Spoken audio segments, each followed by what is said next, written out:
TV Telugu news కి స్వాగతం. బ్రిటన్లో హెడ్లైన్స్ చూద్దాం. తెలంగాణ అక్క చెల్లెలకు ఆయన రక్షాబంధన్, సీఎం రేవంత్ రెడ్డి. జమ్మికుంట తహసీల్దార్ రజనీ అక్రమాస్తులు 12 కోట్ల పైనే.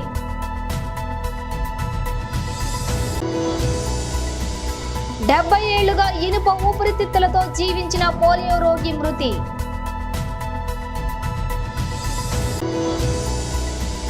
ఖచ్చితంగా గెలిచి తీరాలి, పార్టీ అభ్యర్థులతో జనసేన అధ్యక్షులు శ్రీ పవన్ కళ్యాణ్. తెలంగాణ అక్క చెల్లెలకు ఆయన రక్షాబంధన్, సీఎం రేవంత్ రెడ్డి.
డీటెయిల్స్ చూస్తే ఆంధ్రప్రదేశ్ స్పోర్ట్స్ అథారిటీ చైర్మన్ మరియు వైఎస్ఆర్ కాంగ్రెస్ పార్టీ రాష్ట్ర యువజన విభాగ అధ్యక్షులు శ్రీ బైరెడ్డి సిద్ధార్థ రెడ్డి ఈ రోజు విజయనగరం జిల్లాకు మొట్టమొదటిసారిగా విచ్చేసిన సందర్భంగా జిల్లా పరిషత్ చైర్మన్ వారి కార్యాలయంలో గౌరవ విజయనగరం జిల్లా పరిషత్ చైర్మన్ మరియు వైఎస్ఆర్ కాంగ్రెస్ పార్టీ ఉత్తరాంధ్ర జిల్లాల regional deputy coordinator Shri Majju Srinivasarao శాలువాలతోటి సత్కరించి బొబ్బిలి వీణను బహుకరించారు. అనంతరం విజయనగరం జిల్లా వైఎస్ఆర్ కాంగ్రెస్ పార్టీ యువజన విభాగం ఆధ్వర్యంలో సిఎంఆర్ జంక్షన్ నుంచి కోట వరకు నిర్వహించిన మెగా యువజన ర్యాలీలో వైఎస్ఆర్ కాంగ్రెస్ పార్టీ రాష్ట్ర యువజన విభాగ అధ్యక్షులు శ్రీ బైరెడ్డి సిద్ధార్థ రెడ్డితో కలిసి విజయనగరం జిల్లా పార్టీ అధ్యక్షులు శ్రీ మజ్జు శ్రీనివాసరావు, స్థానిక శాసనసభ్యులు మరియు శాసనసభ ఉపసభాపతి శ్రీ కోలగట్ల వీరభద్రస్వామి, పార్లమెంటు సభ్యులు శ్రీ బెల్లాన చంద్రశేఖర్ పాల్గొన్నారు.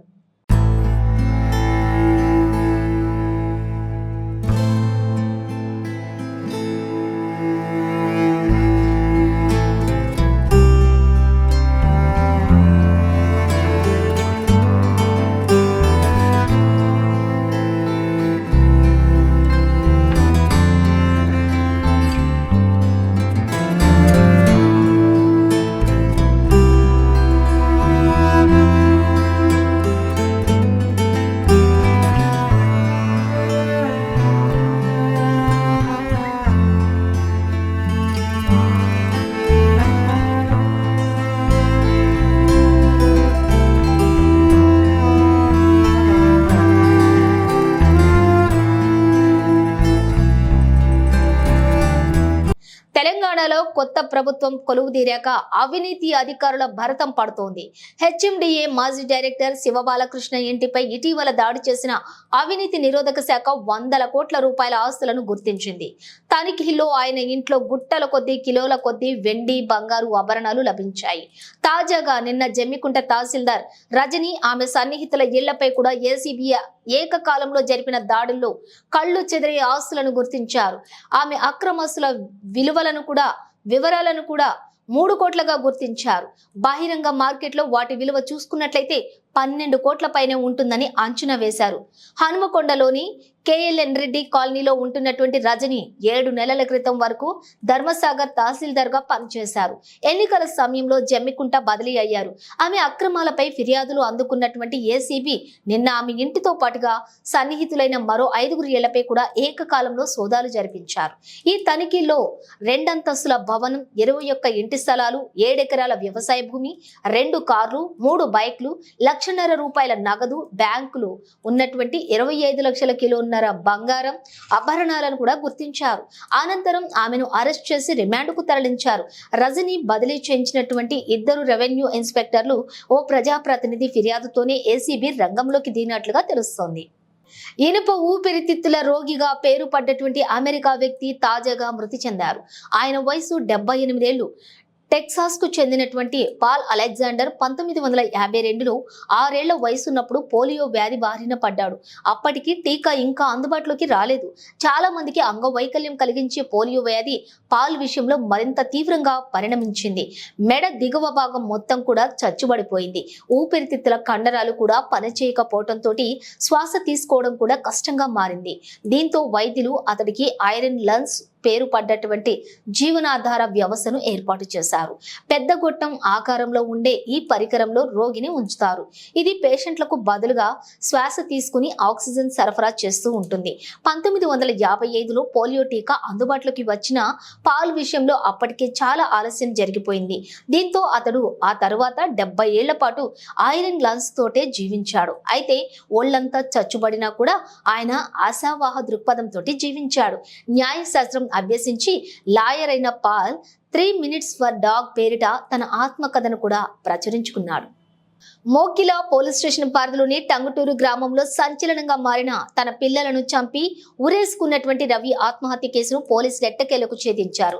రవి ఆత్మహత్యకు ప్రేరేపించిన 3 నిందితులను పోలీసులు అరెస్ట్ చేశారు. ఈ కేసుకు సంబంధించిన వివరాలను Rajendranagar zone DCP Chintamaneni Srinivas Narsingi ACP కార్యాలయంలో మీడియాకు వివరించారు. టంగుటూరు గ్రామానికి చెందిన నీరటి రవి 2022 సంవత్సరంలో గుంటూరుకి చెందిన తిరుపతిరావు అనే వ్యక్తి ద్వారా విజయనగరంకి చెందినటువంటి జిఎస్ఎల్ ఫౌండేషన్ మనీ సర్క్యులేషన్ కి చెందిన దాంట్లో సభ్యునిగా చేరారు. జిఎస్ఎన్ ఫౌండేషన్ లో ముందుగా ₹200 కడితే 45 రోజుల తర్వాత కట్టిన డబ్బులు మొత్తం తిరిగిచ్చి ప్రతి నెల ₹1000 చొప్పున 6 నెలలు ఇచ్చేవారు. రవి తన ఊర్లో ఉన్న వారితో జిఎస్ఎల్ ఫౌండేషన్ లో పెద్ద మొత్తంలో డబ్బులు కట్టించాడు.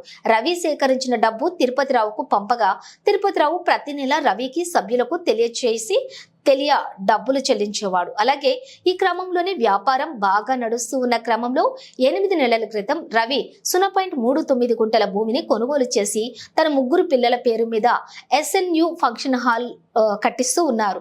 గత 3 నెలల నుండి జిఎస్ఎన్ ఫౌండేషన్ తరపున తిరుపతిరావు డబ్బులు చెల్లించకపోవడంతో రవిని గ్రామస్తులు, చుట్టుపక్కల గ్రామాల సభ్యులు డబ్బుల గురించి అడుగుతూ తరచుగా ఒత్తిడి చేయడం ప్రారంభించారు. ఇప్పుడు అంత అమౌంట్ వాళ్ళ దగ్గర ఉంది అనేది మనకు తెలిసినప్పుడు భరోసా ఇవ్వచ్చు. పబ్లిక్ ఎప్పుడు ఇవ్వచ్చు. అసలు ఇటువంటిది టోల్ ఫ్రీ ఒక చిన్నది. మన పోలీస్ ఆఫీసర్స్ మీరు అందరు ఊర్లలో ఉంటాం, మన అందరి దగ్గర కాంటాక్ట్స్ ఉంటాయి. ప్రతి ఊర్లలో కొంతమంది లీడర్స్ ఉంటారు, అసలు మీడియా మిత్రులు ఉంటారు, మా వాళ్ళు తిరుగుతుంటారు. ప్రతివాడు ఏమంటా అంటే నా డబ్బులు వెళ్ళినాయి, నాకు లాస్ట్ టైం వచ్చింది, నేను మళ్ళీ డబుల్ పెడతా, ఇంకా డబుల్ వస్తాయి. ఇది తప్ప ఇది ఎక్కడో చోట బ్రేక్ అవుతుంది అనేది మనం చిన్నప్పటి నుంచి చూస్తున్నాం. అయినా ఈ గ్రీడీ ఏదైతే ఉంటుందో మనిషికి ఆశ ఉంటే ఏం కాదు, ఈ అత్యాశనే ఇక్కడ దాకా తీసుకొని వెళ్తుంది.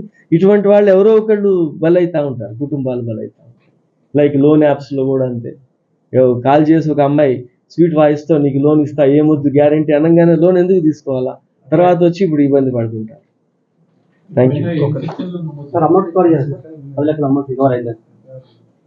కాలే, ఇప్పుడు 2 ఉన్నారు, ఇంకో 3 అక్కడ ఉన్నారు కదా.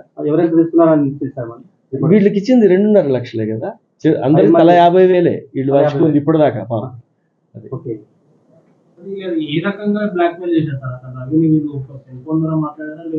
లేదు, వాళ్ళు ఆ రోజు ఒక మొత్తం మీద అడుగుతా ఉన్నారు, నెగోషియేషన్స్ అవుతున్నాయి. నెగోషియేషన్ అయినప్పుడు ఈ 5 ఎందుకు గ్రూప్ అయ్యారు అనేది కరెక్ట్ తెలియదు. ఇంకా 2 ఉన్నారు, ఇంకో 3 వీళ్ళందరూ క్లోజ్ అయి ఉండొచ్చు, నేను చెప్తాను. ఇప్పుడు ఈ న్యూస్ బయటకు వేస్తామన్నప్పుడు ఫస్ట్ ఒక గతంలో ఎప్పుడన్నా కనుక నేను ఇస్తానని ఒప్పుకోవటం కావచ్చు, లేకపోతే అతను నిజంగానే ఆ నీరజ్ రవి కూడా ఆర్థిక ఇబ్బందులతోనే తప్పని పరిస్థితిలో ఈ ఆత్మహత్య అయింది కదా. బట్ ప్రజల్లో ఇంపాక్ట్ ఏముంది? అతను భూమి కొన్నాడు, ఏం లేనాడు, తర్వాత ఒక షెడ్ వేస్తున్నాడు ఫంక్షన్ హాల్ లాగా, కాబట్టి డబ్బులు ఉన్నాయని వీళ్ళందరూ అనుకుంటారు. ఇది అడిగినప్పుడు అతను కూడా ఏమంటాడు, నా దగ్గర డబ్బులు లేవు, నేను కూడా మోసపోయాను. ఎవరు చెప్పరు. ఈ చీటింగ్ అయ్యే వాళ్ళందరూ సైకిల్ జరుగుతూ ఉంది, నా దగ్గర చాలా డబ్బులు ఉన్నాయనే ఇంప్రెషన్ ఇస్తేనే ఇన్వెస్ట్మెంట్లు వస్తాయి. వీళ్ళకి కూడా బహుశా ఇస్తానని ఉండొచ్చు. కానీ ఆ రోజు 19th రోజు మాత్రం జరిగింది ఏమంటే, వీళ్ళు 5 కలిసి ఒక కారులో ఇతని దగ్గరికి రావటం, తర్వాత వీళ్ళ కారులో వీళ్ళ బావమర్ది వాళ్ళ దాంట్లో ఒక మోటార్ సైకిల్లో వీళ్ళందరూ కలిసి మన షాబాద్ రోడ్లోకి వెళ్ళి ఒక దగ్గర కూర్చోవటం, ఒక సెటిల్మెంట్ లాగా ఒక ఎలాబరేట్ డిస్కషన్స్ అయి 25 లక్షలు అడగటం, దాని మీద ఒక నెగోషియేషన్స్ లాస్ట్. ఖచ్చితంగా గెలిచి తీరాలి పార్టీ అభ్యర్థులతో జనసేన అధ్యక్షులు శ్రీ పవన్ కళ్యాణ్.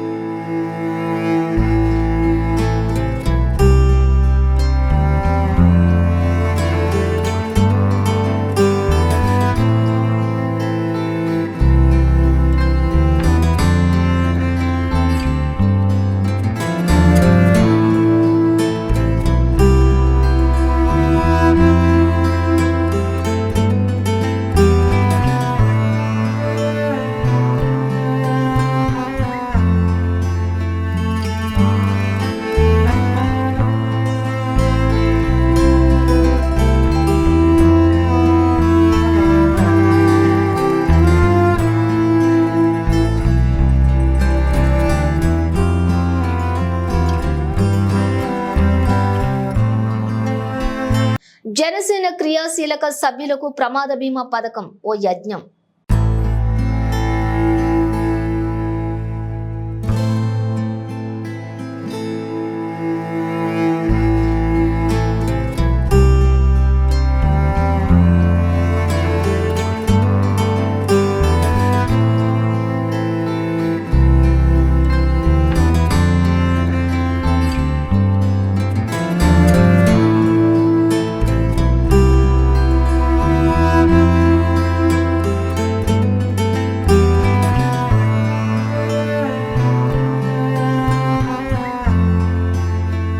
దాదాపు ఈ క్రియాశీలక సభ్యులైనటువంటి వారు ప్రమాదవశాత్తు మరణించిన వారికి దాదాపు 14,21 లక్షల రూపాయలు అందజేయడం జరిగింది.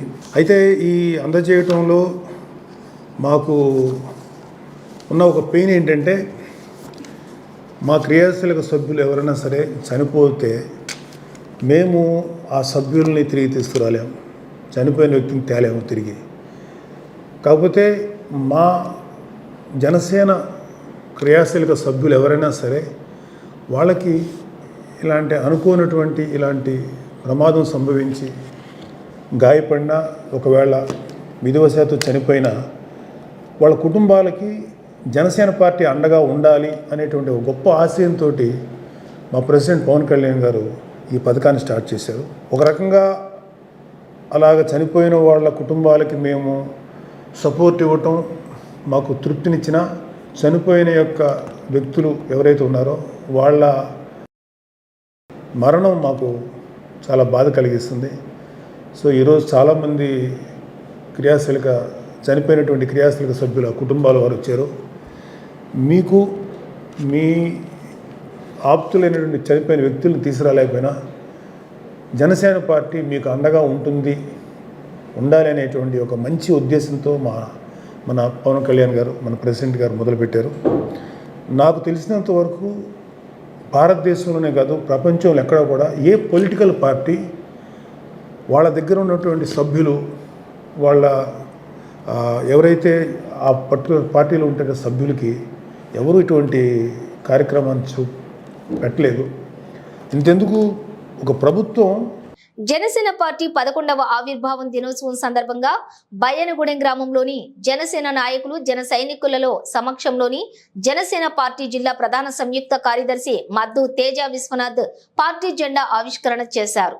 ఈ కార్యక్రమంలో గ్రామ అధ్యక్షులు నూలకాని శ్రీను, ఉపాధ్యాయులు నవీన్, యువత అధ్యక్షులు చిన్నం మహేష్, సోషల్ మీడియా ఆర్గనైజర్ మేకల గోపి, పారేపల్లి పాండు, పార్టీ ఆర్గనైజర్ నరాల శ్రీను, మండల నాయకులు పారేపల్లి గగన్ కుమార్, వెంకట్, డాక్టర్ అలాగే సింగంశెట్టి శ్రీనివాసరావు, సింహాద్రి, పెద్దపోసి, చిన్నపోసి, పారేపల్లి సత్యబాబు, నోముల మంగరాజు, ఆడెం నాగేంద్ర, సింగంశెట్టి సాయి, హిందూ ధర్మం ప్రచారకర్త ఎర్రావుల బాబురావు తదితరులు ఈ కార్యక్రమంలో పాల్గొన్నారు.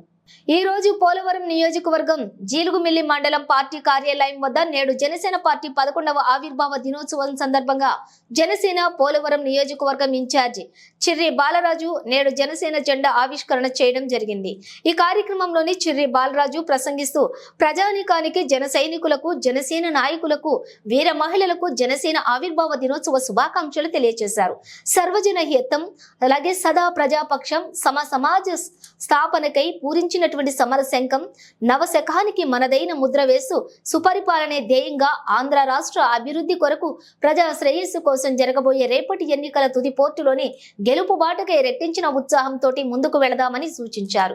ఈ కార్యక్రమంలోని జీలుగుమిల్లి మండలం అధ్యక్షులు పసుపులేటి రాము, మండల నాయకులు, కార్యకర్తలు, క్రియాశీల వాలంటీర్స్ తదితరులు పాల్గొన్నారు. జై జనసేన, జై జనసేన, జై జనసేన.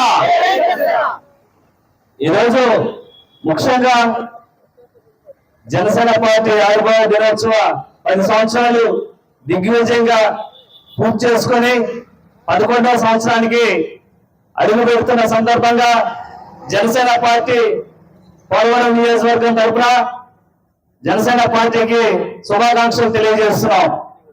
ఈరోజు ముఖ్యంగా జనసేన పార్టీ ఆవిర్భవించినప్పటి నుంచి కూడా అధ్యక్షులు పవన్ కళ్యాణ్ గారు ఈ 10 సంవత్సరాల్లో జనం కోసమే అలాగే సమస్యల కోసమే ఈరోజు పోరాటాలు సాగించారు. అనునిత్యం ప్రజల ఆవేదన తెలుసుకుంటూ ప్రజల కోసం ఎన్నో సేవా కార్యక్రమాలు చేస్తున్నారు. అలాగే మన పోలవరం నియోజకవర్గంలో 2019 నుంచి 2024 వరకు మనం పార్టీని మరింత బలోపేతం చేయడానికి మన మండల నాయకత్వం, గ్రామ నాయకత్వం, నియోజకవర్గ నాయకత్వం నుంచి అనేక సేవా కార్యక్రమాలు చేశాం.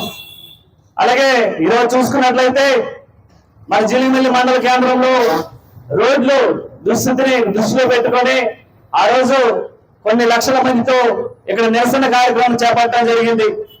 అలాగే పోలవరం నియోజకవర్గంలో ముఖ్యంగా నిర్వాసితుల సమస్య, ఈ నిర్వాసితుల సమస్య కోసం అనునిత్యం నిర్వాసితులతో పోరాటానికి సిద్ధంగా జనసేన పార్టీ తరఫున మనందరం కూడా పోరాటం చేయడానికి సిద్ధంగా ఉన్నాం. అలాగే మంచినీరు గురించి పోలవరం నియోజకవర్గంలో సత్యసాయిబాబు మంచినీరు ఆగిపోతే జనసేన పార్టీ రోడ్డు ఎక్కి నిరసన గానం వినిపిస్తే ఈరోజు సత్యసాయిబాబు నీరు విడుదలై ప్రజలందరికీ కూడా ఈ నీటిని అందజేసే విధంగా ప్రభుత్వం చర్యలు తీసుకుంది.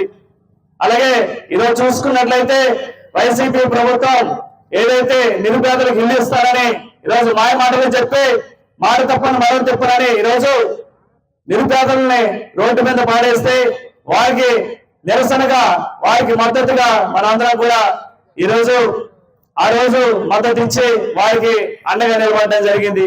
ఇలాగ చూసుకుంటూ పోతే కరోనా సమయంలో ఎవరైతే బాధితులు ఉన్నారో, ఎవరైతే నిరుపేదలు ఉన్నారో వారందరికీ కూడా జనసేన పార్టీ తరఫున అనేక సేవా కార్యక్రమాలు, కూరగాయలు పంచడం కానీ, బియ్యం ఇవ్వడం కానీ, మనం చనిపోతామని తెలిసి కూడా ఇలాంటి సేవా కార్యక్రమాలు జనసేన పార్టీ తరఫున మనం చేయడం జరిగింది. అలాగే వరదల సమయంలో ముంపు మండలాలు ఏవైతే ఉన్నాయో గుంకునూరు, వెల్లేరుపాడు, పోలవరం మండలాల్లో వారికి అనునిత్యం వారికి అందుబాటులో ఉంటూ వారికి అక్కడి నుంచి వారిని సురక్షిత ప్రాంతాలకు తరలించే ముఖ్య పాత్ర జనసేన పార్టీ పోషించింది.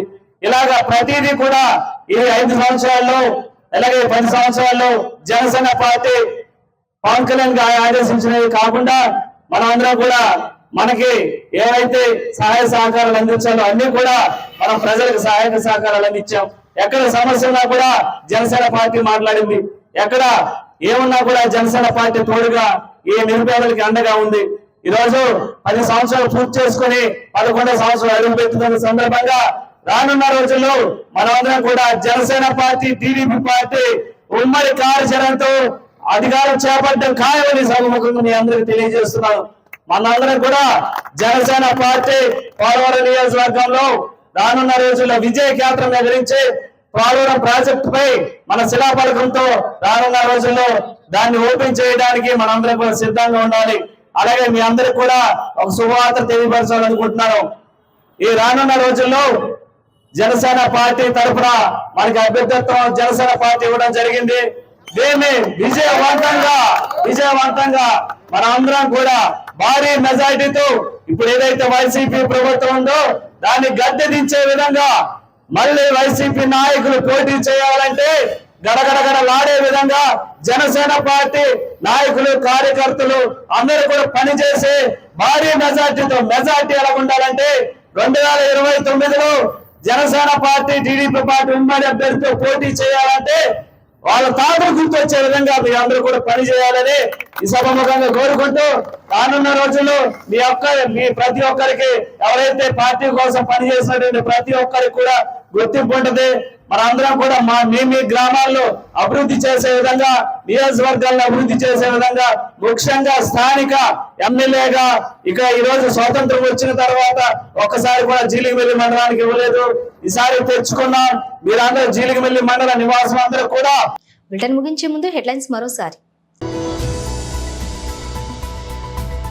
తెలంగాణ అక్క చెల్లెలకు ఆయన రక్షాబంధన్, సీఎం రేవంత్ రెడ్డి. జమ్మికుంట తహసీల్దార్ రజని అక్రమాస్తులు 12 కోట్ల పైనే.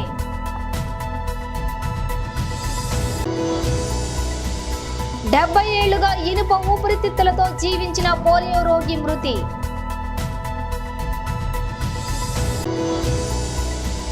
ఖచ్చితంగా గెలిచి తీరాలి పార్టీ అభ్యర్థులతో జనసేన అధ్యక్షులు శ్రీ పవన్ కళ్యాణ్. ఇవి వాళ్ళ బులెటిన్ విశేషాలు. మరో బులెటిన్తో మళ్ళీ కలుద్దాం.